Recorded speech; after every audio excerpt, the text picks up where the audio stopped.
নমস্কার বন্ধুরা, সবাই কেমন আছো? নিশ্চয়ই ভালো আছো সবাই। আমার সুইট ফ্যামিলি মুম্বাই চ্যানেলে সবাইকে অনেক অনেক স্বাগত। তো আজকে আবার একটা রেসিপি নিয়ে চলে এসেছি তোমাদের সাথে শেয়ার করতে। আজকের রেসিপিটা দারুণ টেস্টি আর এমনি অল্প তেলের মধ্যে রান্নাটা, তো হেলদিও আছে, তো সেটাও তোমাদের সাথে একটু শেয়ার করব। চলো দেখতে থাকো ভিডিওটা এন্ড পর্যন্ত, নিশ্চয়ই ভালো লাগবে তোমাদের রেসিপিটা। যদি এই রেসিপির ভিডিওর মধ্যে কোনো অংশ যদি ভালো লেগে থাকে তো লাইক কমেন্ট করে বলো, তো ভিডিও করার মোটিভটা বাড়ে একটু। তো চলো দেখতে থাকো ভিডিওটা এন্ড পর্যন্ত। এখানে কি কি নিয়েছি তো তোমাদের একবার দেখিয়ে দিই। এখানে নিয়েছি ডিম আর পেঁয়াজ কুচি, শসা কুচি, গাজর কুচি নিয়েছি, তো সব কুচিয়ে নিয়ে রেডি করে নিয়েছি।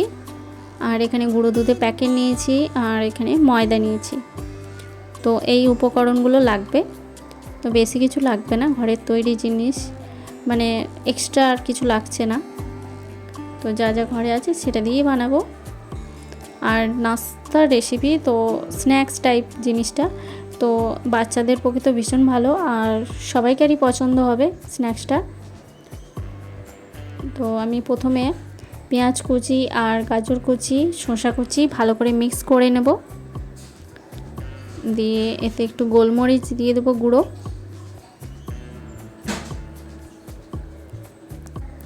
এই স্ন্যাক্সটা বানাতে বেশি তেলও লাগবে না, অল্প তেলের মধ্যে হবে, তো দারুণ হেলদিও আছে, তো নিশ্চয়ই পছন্দ হবে।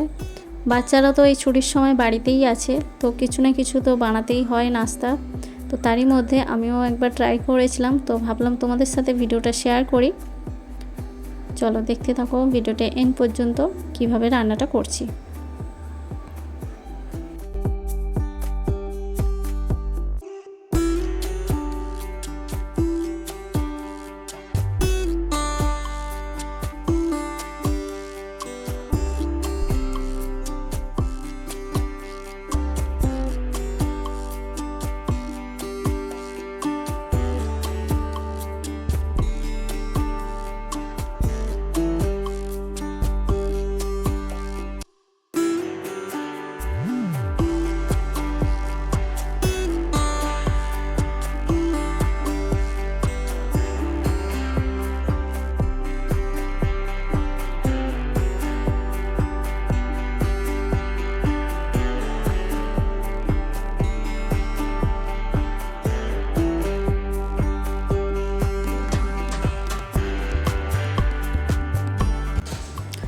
এখানে নিয়েছি ময়দা, তো এর সাথে মিক্স করব। আমি দুটো ডিম ভেঙে নিয়েছি, দুটো ডিম দিয়ে দিলাম।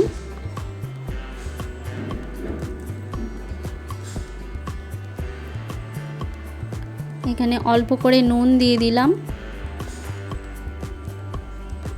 আর গুঁড়ো দুধটা দিয়ে দেবো অল্প করে।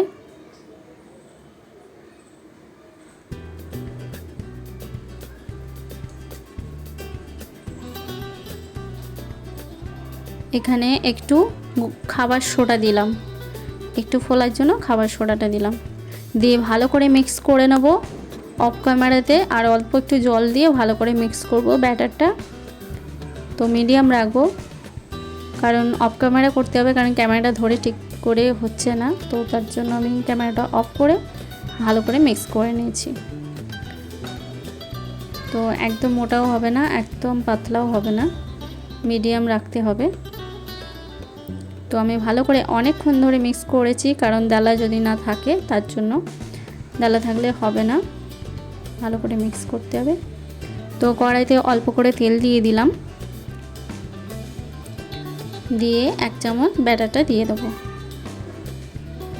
দিয়ে ভালো করে গোল করে অল্প তেলের মধ্যে করতে হবে।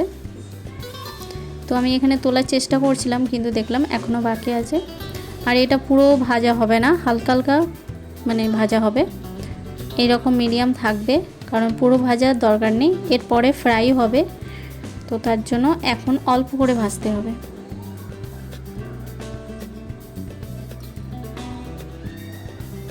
চলো সাথে থাকো, দেখতে থাকো।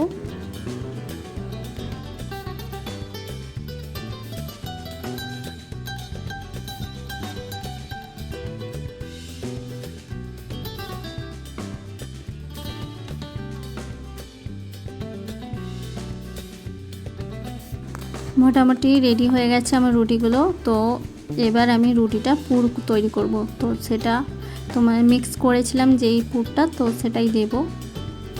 চলো দেখতে থাকো কেমন করে করি।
পুর ভরে সব রেডি করে নিয়েছি। এবার হালকা তেল দিয়ে এবার এর মধ্যে ফ্রাই করে নেব।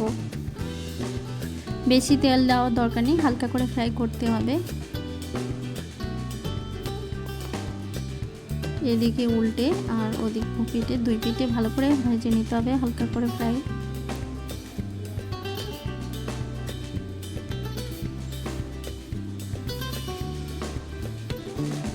চলে দেখতে পাচ্ছ ব্রাউন কালার হয়ে গেছে একদম। তো আমার নাস্তাটা রেডি হয়ে গেছে। নাস্তাটা কেমন হয়েছে তোমরা কমেন্টস করে বলো। তো ঘরের তৈরি জিনিসপত্র দিয়েই বানালাম, তো বেশি কিছু লাগে না, অল্প উপকরণ দিয়ে বানিয়েছি আর দারুণ হেলদিও আছে। তো আমার কয়েকটা পুর বানাতে গিয়ে একটু ফেটে গিয়েছিলো।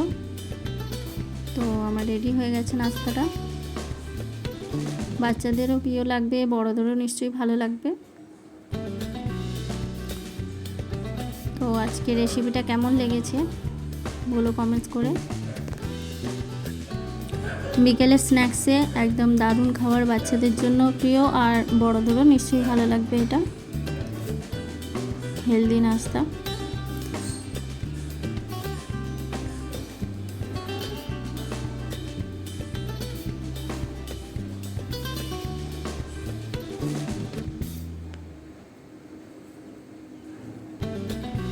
চলো আজকের ভিডিওটা আমি এখানেই শেষ করব। আর আমার রেসিপিটা কেমন লেগেছে বলো কমেন্টস করে। চলো সবাই ভালো থেকো, সুস্থ থেকো। আজকের মতো টাটা সবাইকে।